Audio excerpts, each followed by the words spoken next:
느헤미야 5장 우리 1절에서 13절까지 말씀을 찾으신 줄 알고 저와 함께 교독하도록 하겠습니다. 그때 백성들이 그들의 아내와 함께 크게 부르짖어 그들의 형제인 유다 사람들을 원망하는데 말하기를 우리와 우리 자녀가 많으니 양식을 얻어 먹어야겠다. 어떤 사람은 말하기를 우리가 밭과 포도원과 집이라도 저당 잡히고 이 흉년에 곡식을 얻자 하고, 어떤 사람들은 말하기를 우리의 밭과 포도원에 세금을 바쳤도다. 우리 육체도 우리 형제의 육체와 같고 우리 자녀도 그들의 자녀와 같거늘 이제 우리 자녀를 종으로 파는도다. 우리 딸 중에 벌써 종된 자가 있고 우리의 밭과 포도원이 이미 남의 것이 되었으나 우리에게는 아무런 힘이 없도다 하더라.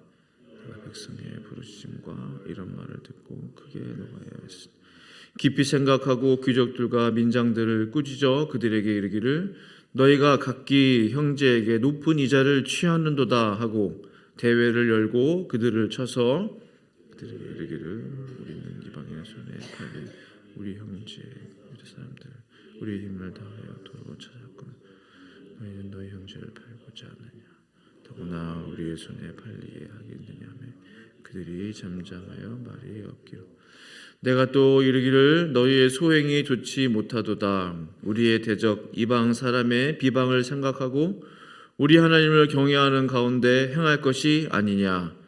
나와 내 형제와 종자들도 역시 돈과 양식 백성에게 구워 주었거니와 우리가 그 이자 받기를 그치자. 그런즉 너희는 그들에게 오늘이라도 그들의 밭과 포도원과 감람원과 집이며 너희가 구워준 돈이나 양식이나 새 포도주나 기름의 100분의 1을 돌려보내라 하였더니 우리 12절 읽으시겠습니다. 말하기를 우리가 당신의 말씀대로 돌려보내고 그들에게서 아무것도 요구하지 아니하리라 하기로 내가 세상들 불러 그들의 그 말대로 행하겠다고 맹세. 13절 같이 있습니다. 내가 옷자락을 털며 이르기를 이 말대로 행하지 아니하는 자는 모두 하나님이 또한 이와 같이 그 집과 산업에서 털어 버리실지니 그는 곧 이렇게 털려서 빈손이 될지로다 하매 회중이 다 아멘 하고 여호와를 찬송하고 백성들이 그 말한 대로 행하였느니라. 아멘. 우리가 계속적으로 느헤미야 말씀 나누고 있는데요.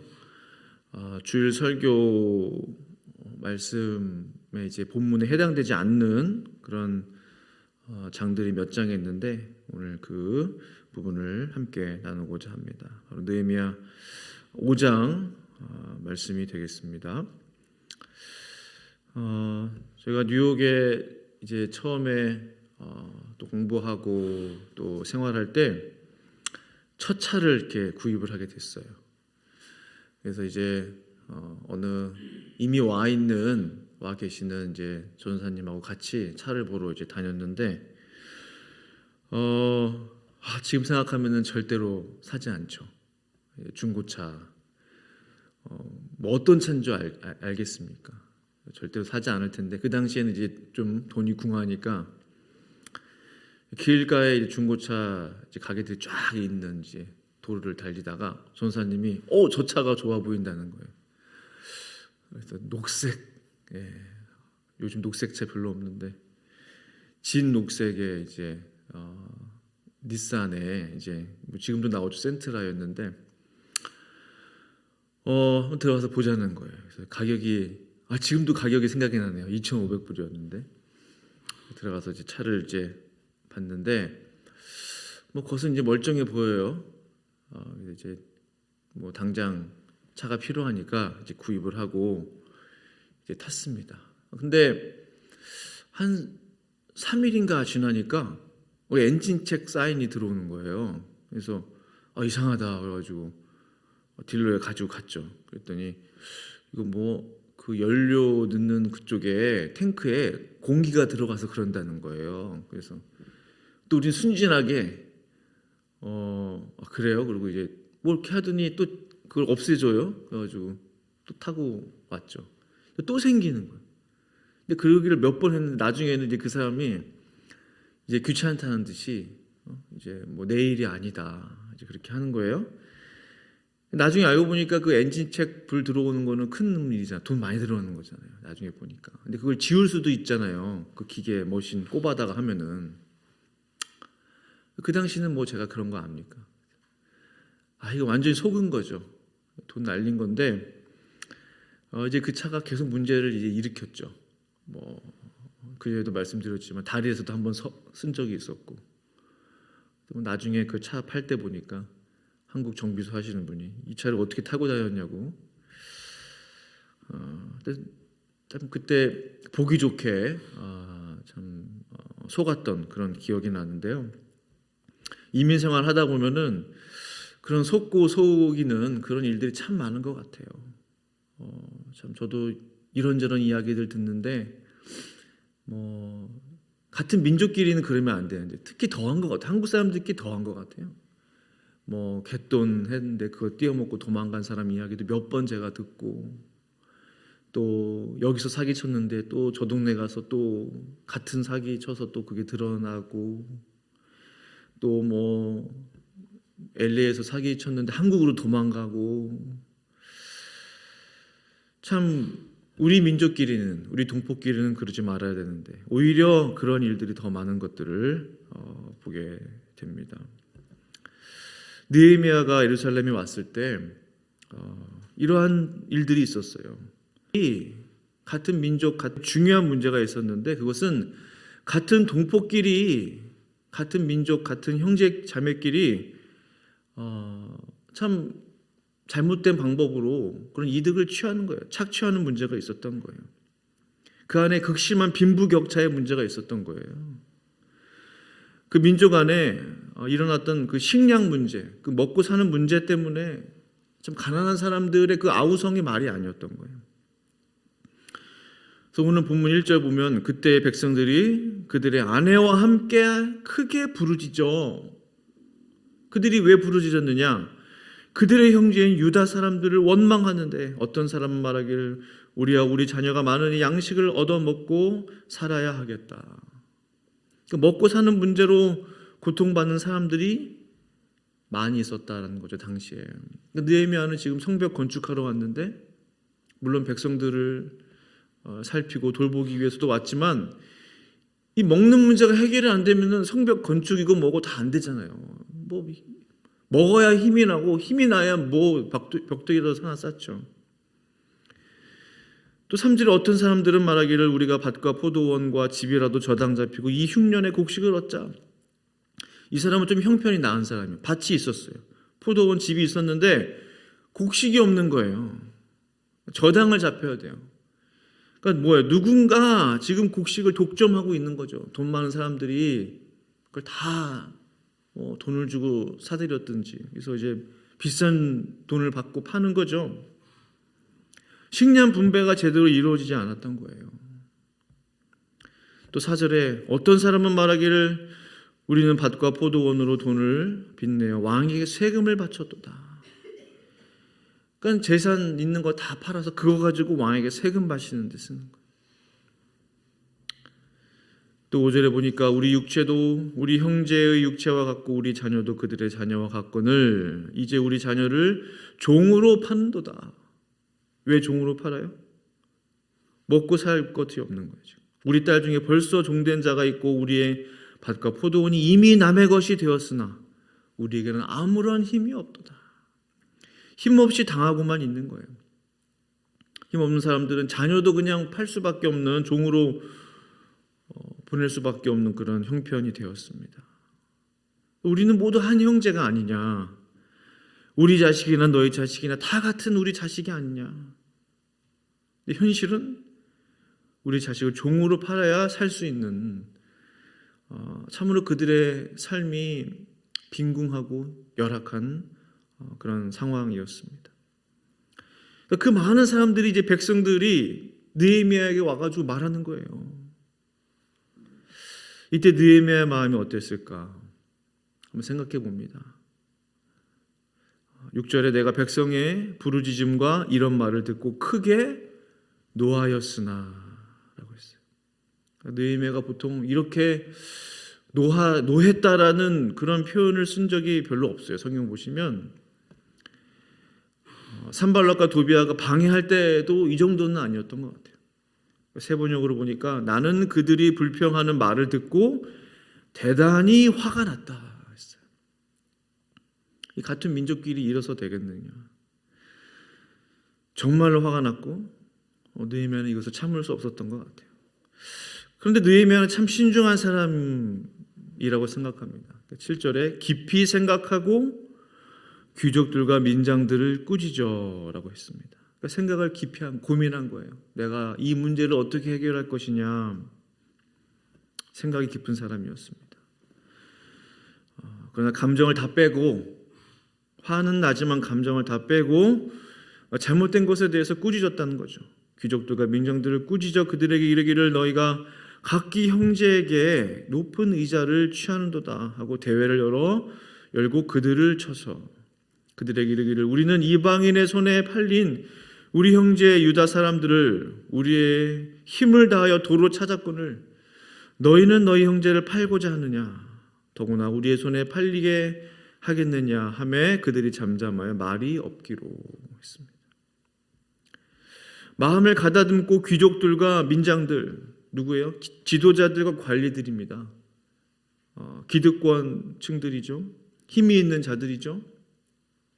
그들을 꾸짖는 거야. 너희는 힘도 있고 돈도 있고 곡식도 있고 권세도 있지 않느냐. 그러나 힘없고 돈 없는 같은 형제 자매들을 돌보지는 못할 망정 오히려 착취를 하고 있구나 라며 꾸짖었다라는 것이죠. 또한 이방인들에게 팔린 우리 자녀들을 힘들게 다시 도로 찾아왔는데 어떻게 너희들은 그들을 다시 사고 또 팔 수가 있느냐라고 말하고 있는 것이죠. 이 느헤미야 말이 맞아요, 틀려요? 맞죠. 맞는 말이었어요. 성경 보니까 그들이 잠잠하여 말이 없기로 유구무원이에요. 아무런 대답을 못해요. 그리고 느헤미야가 그들에게 이 말을 합니다. 이 마음을 회복할 것을 주문해요. 느헤미야의 마음 가운데 있었던 그 마음입니다. 9절에 내가 또 이르기를 너희의 소용이 좋지 못하도다. 우리의 대적 이방 사람이 비방을 생각하고 우리 하나님을 경외하는 가운데 행할 것이 아니냐. 두 가지를 이야기합니다. 먼저 이방 사람들이 우리에 대해서 비방할 것을 생각해봐라. 하나님을 믿는 민족이고 또 유다 민족인데 같은 민족 안에서 사람을 사고 팔고 형제 자매를 사고 팔고 높은 이자를 취해서 그 고리대금업으로 부를 축적하고 또한 우리 하나님을 경외하는 마음을 회복하라는 거예요. 무슨 일이든지 하나님을 경외하는 마음으로 행하라. 하나님을 두려워할 줄 안다면 그렇게 할 수 없다는 거죠. 하나님을 좀 무서워할 줄 알아라. 그러면서 이자 받기를 그쳐라. 오늘이라도 당장 그들의 밭과 포도원과 집을 되돌려 주어라 라고 이야기합니다. 그리고 여러분들이 착취한 돈과 곡식과 포도주 그 기름의 100분의 1을 돌려줘라. 그러니까 뭐예요? 100분의 1만 돌려줘도 백성들이 먹고 살 수 있었나 봐요. 얼마나 빈부격차가 그 안에서 심했습니까? 당장에 다 돌려줘라. 너희들만 이렇게 배부르게 살 수 없다. 다른 동포들은 굶어 죽고 있다. 굶주리고 있다는 거예요. 참 느헤미야 마음을 보면서 참 느헤미야가 참 사람이 된 사람이다. 이 성벽 건축이라는 이 과업을 이루는 것도 중요하지만 이 백성들을 참 생각했던 사람이에요. 참 백성들의 안위를 생각했던 사람. 가난한 자들, 굶주린 자들, 약자들에 대한 마음이 있었던 사람. 긍휼의 마음, 자비의 마음이 있었던 사람. 느헤미야 이 같은 말에 관리들과 리더들은 어떻게 했습니까? 12절에 그들이 말하기를 우리가 당신의 말씀대로 행하여 돌려보내고 그대로 순종했다는 거죠. 그들에게서 아무것도 요구하지 아니하리이다 하기로 내가 제사장들을 불러 그들에게 그 말대로 행하겠다고 맹세하게 하고 라고 했습니다. 뭐예요? 우리가 느헤미야 당신의 말대로 따르겠습니다. 당신의 말씀대로 행하겠습니다. 참 이런 모습들이 필요하죠. 이 관리들과 리더들이 참 이 사람들도 된 사람이다. 그 말이 맞거든요. 느헤미야 말이 맞거든요. 보통 조금이라도 마음이 이상한 사람들은 우리가 언제 그랬냐 하면서 오히려 반항하고 또 불순종하고 뭐 그냥 그럴 텐데 즉각적으로 따릅니다. 참 느헤미야와 이 관리들, 리더십들과의 관계들이 참 잘 돼 있는 것 같아요. 느헤미야는 하나님의 마음을 그대로 오픈하여 잘못된 것을 이야기하고 관리자들과 리더들은 그 말에 그대로 따르고. 저는 이 말씀을 보면서 이 북한 주민들이 생각이 났어요. 우리 동포들을 생각하지 않을 수 없죠. 그 사회에는 제가 어느 TV 프로그램을 보니까요, 그 돈이면 다 해결되는 사회래요. 그렇게 가난하고 그런데 뇌물만 주면 다 통하는 세상이래요. 탈북했다가 잡혀서 들어오잖아요. 뇌물만 주면은 고문당하지 않고 취조당하지 않고 그냥 풀려난대. 그렇게 10번 풀려나서 돈 주고 풀려나서 한국까지 온 사람들도 있어요. 그들 안에 사랑이 있을까? 그들 가운데 정의가 있을까? 그 사회 안에 그들 안에 같은 형제를 돌볼 마음이 있을까? 돈이면 다 해결되는데. 리더들과 기득권자들은 백성들의 배고픔을 돌볼 줄 알까? 너무나 제 마음에도 막 그런 안타까움과 동시에 울분이 나오고 또 화가 나오는 것 같아요. 가난한 백성들, 굶주리는 백성들, 굶어 죽어가는 그 약자들에 대한 그 마음이 있을까? 자기 배만 채우기 급급하지 않습니까? 돈만 주면 그냥 뇌물이면 다 통하는 세상이 되었다고 그러죠. 정말로 그 땅을 위한 기도가 필요하겠다. 우리 민족, 우리 동포죠. 느헤미야가 같은 민족, 같은 유다 민족 안에 있었던 이 일들에 대해서 분노하고 내가 화를 참을 수 없었다라고 고백했던 것처럼 정말 안타까운 일이에요. 정말 기도해야 되겠다. 우리의 선교의 지형이 더 넓어졌으면 좋겠다. 느헤미야가 관리들에게 이렇게 말합니다. 오늘 마지막 절에 내가 옷자락을 털며 이르기를 이 말대로 행하지 아니하는 자는 모두 하나님이 또한 이와 같이 그 집과 산업에서 털어버리실지니 그는 곧 이렇게 털려서 빈손이 될지로다 하매. 이 말씀이 듣기 좋은 말씀이에요? 아니죠. 지금 하나님의 말씀대로 여러분들이 약속한 대로 하나님 앞에서 제사장 앞에서 약속한 대로 언약을 맺은 대로 여러분들이 잘못된 것들 취한 거 다 돌려주고 돌려보내고 종들 다 풀어주고 이것을 지키지 않는 자는 어떻게 한대요? 집과 산업에서 털어버리실 것이다. 하나님께서 빈손이 되게 할 것이다. 이 말씀 앞에 회중이 다 아멘 하고 여호와를 찬송하고 백성들이 그 말한 대로 행하였는지라 했어요. 아멘 하기 쉽지 않습니다. 복에 대한 말씀은 아멘이 쉽죠. 축복에 대한 말씀, 위로의 말씀, 격려의 말씀. 그러나 이 반대에 대한 말씀도 하나님의 말씀인데 여러분들이 이 말씀대로 행하지 않으면 빈손이 될 것입니다 했는데 아멘 쉽게 나오지 않습니다. 그러나 이 회중들은 다 아멘 하고 또 더 나아가서 여호와를 찬송했대요. 하나님을 찬양합니다. 왜 찬송했을까요? 나에게 우리에게 이 말씀을 주셔서 감사합니다. 이 깨달음을 주셔서 감사합니다. 그러니까 죄악된 길로 가는 것을 하나님이 막아주시고 잘못된 길로 가는 것에 대해서 하나님이 하나님의 말씀으로 지금 깨닫게 해주신 거죠. 그것에 대해서 백성들이 찬양을 했다는 거예요. 종종 저는 그런 기도합니다. 하나님 어떠한 말씀이라도 저에게 해주십시오. 제가 잘못된 길을 가고 있다면 하나님 깨닫게 해주세요. 말씀이 들리지 않는 게 불행이죠. 하나님의 말씀이 내 안에 부딪히지 않는 게 그것이 사실은 벌이에요. 아무 말씀하지 않는 게. 근데 백성들이 회중들이 다 아멘하고 하나님을 찬송했어요. 하나님 감사합니다. 깨닫게 하시니 감사합니다. 돌이키게 하시니 감사합니다.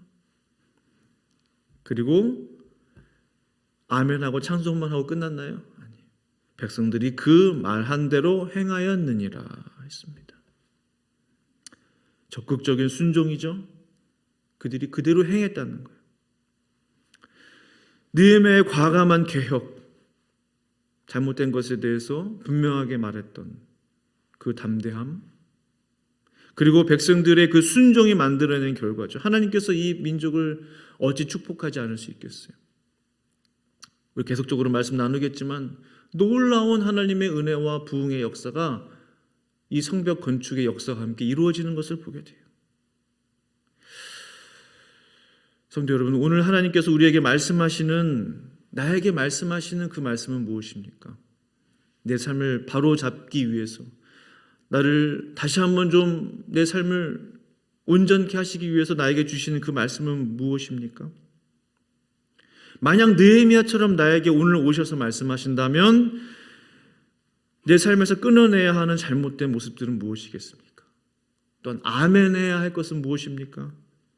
또한 적극적으로 순종해야 할 부분은 무엇입니까?